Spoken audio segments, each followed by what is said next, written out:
Assalamualaikum warahmatullahi wabarakatuh. Sebagai umat Islam, tentu saja kita wajib mengetahui tentang kisah Nabi Muhammad SAW.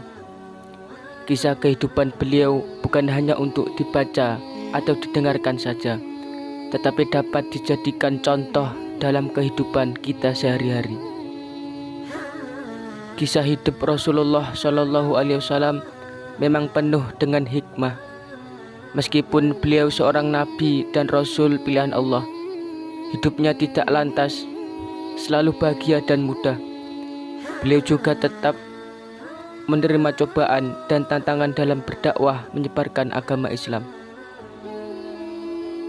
Kesabaran, kegigihan, dan semangat beliaulah yang harus kita jadikan inspirasi dalam menjalani kehidupan yang lebih baik, kehidupan yang diridhoi oleh Allah Subhanahu wa Ta'ala.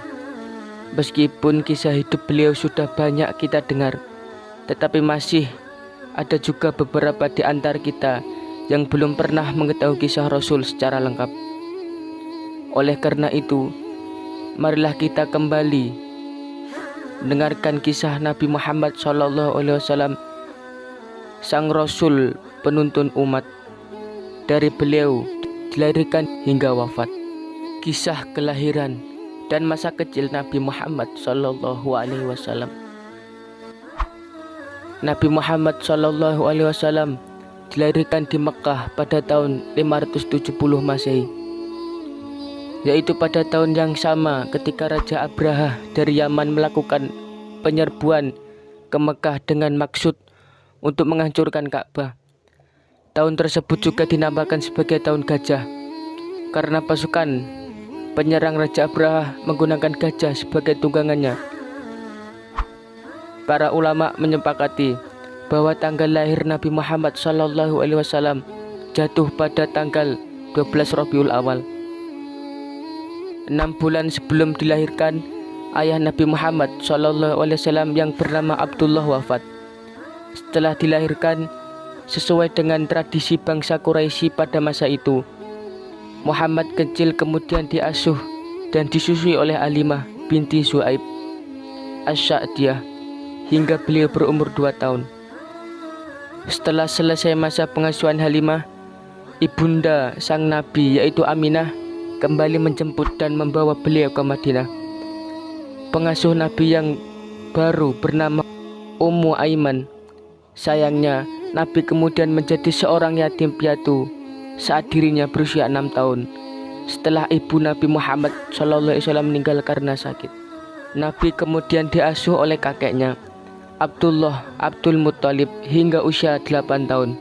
Sepeninggal kakeknya, Nabi dibesarkan oleh pamannya Abu Thalib. Pada usia 9 tahun, Nabi sudah diajak berdagang oleh pamannya hingga ke negeri Syam atau Suriah.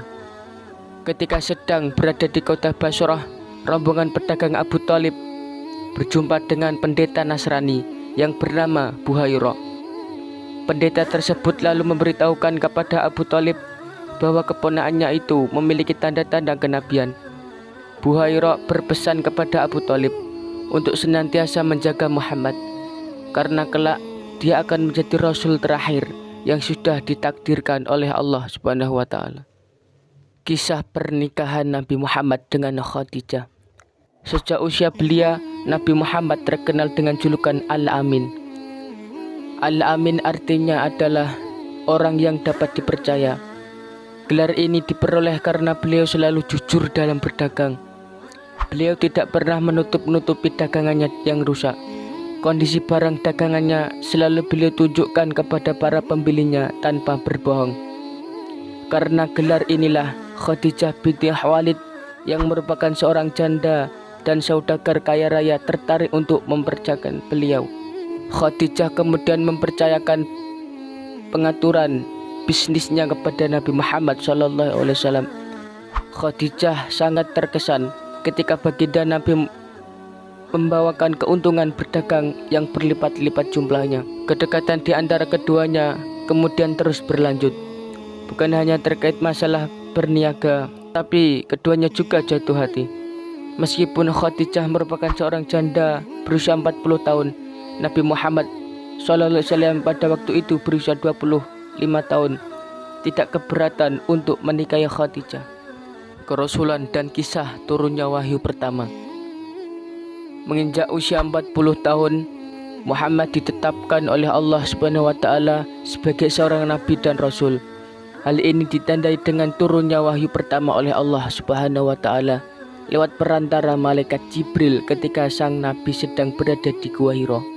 Wahyu pertama yang turun kepada nabi adalah surat Al-Alaq ayat 1-4 yang berbunyi, "Bacalah dengan menyebut nama Tuhanmu yang menciptakan. Dia telah menciptakan manusia dari segumpal darah. Bacalah, dan Tuhanmu lah yang maha pemurah, yang mengajar manusia dengan perantaraan kalam. Dia mengajarkan kepada manusia apa yang tidak diketahui."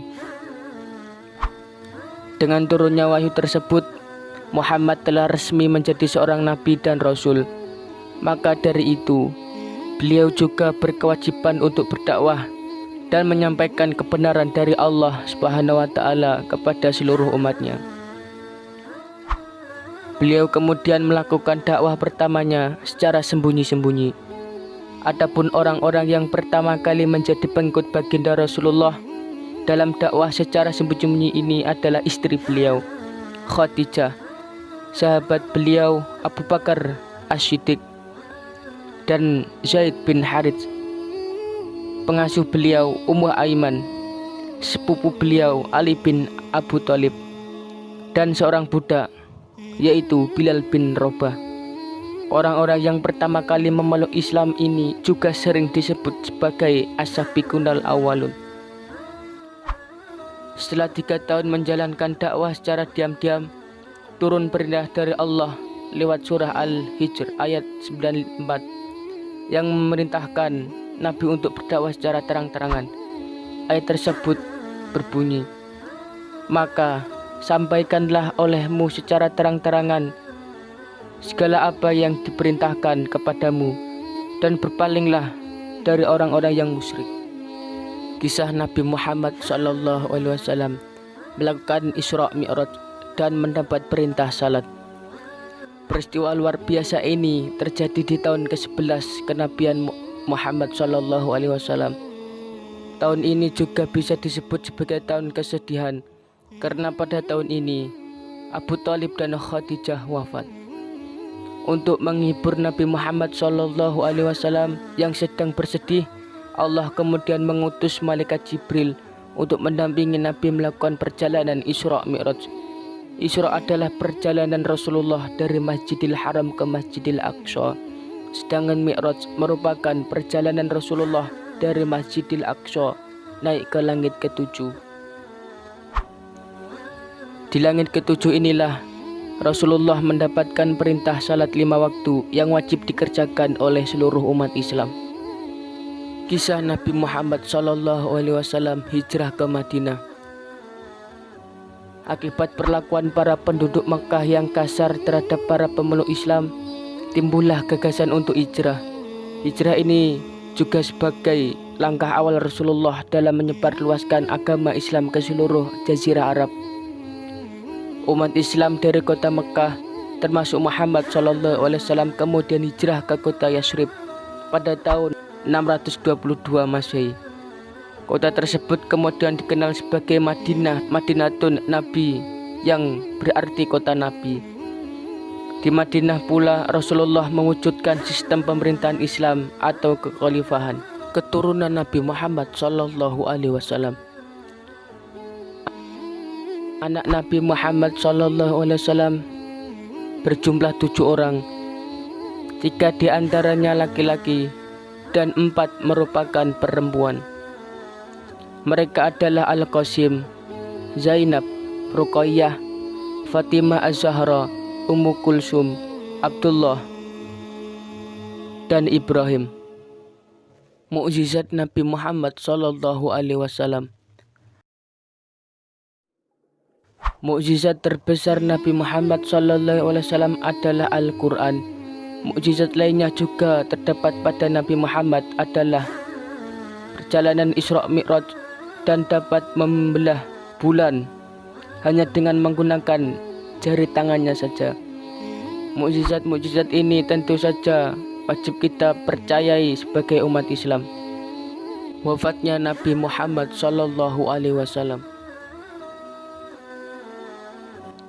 Baginda Nabi Muhammad Sallallahu Alaihi Wasallam wafat pada bulan Juni 632 Masehi atau pada tanggal 12 Rabiul Awal tahun 11 Hijrah dalam usia 63 tahun karena sakit demam yang dideritanya. Makam Nabi Muhammad Sallallahu Alaihi Wasallam saat ini dapat ditemukan di kompleks Masjid Nabawi, Arab Saudi. Nabi Muhammad Sallallahu Alaihi Wasallam menjalankan masa dakwahnya selama kurang lebih 23 tahun. Itulah ringkasan kisah Nabi Muhammad Sallallahu Alaihi Wasallam yang sudah sepatutnya kita ketahui dan selalu kita ingat. Semoga dengan mengetahui sejarah Rasulullah kita dapat lebih banyak belajar lagi untuk menjadikan beliau sebagai pedoman dalam hidup. Mengapa kita wajib menjadikan Nabi Muhammad Sallallahu Alaihi Wasallam sebagai pedoman? Karena kelak ketika di padang mahsyar beliau hanya akan menolong umat-umatnya yang taat kepada ajarannya.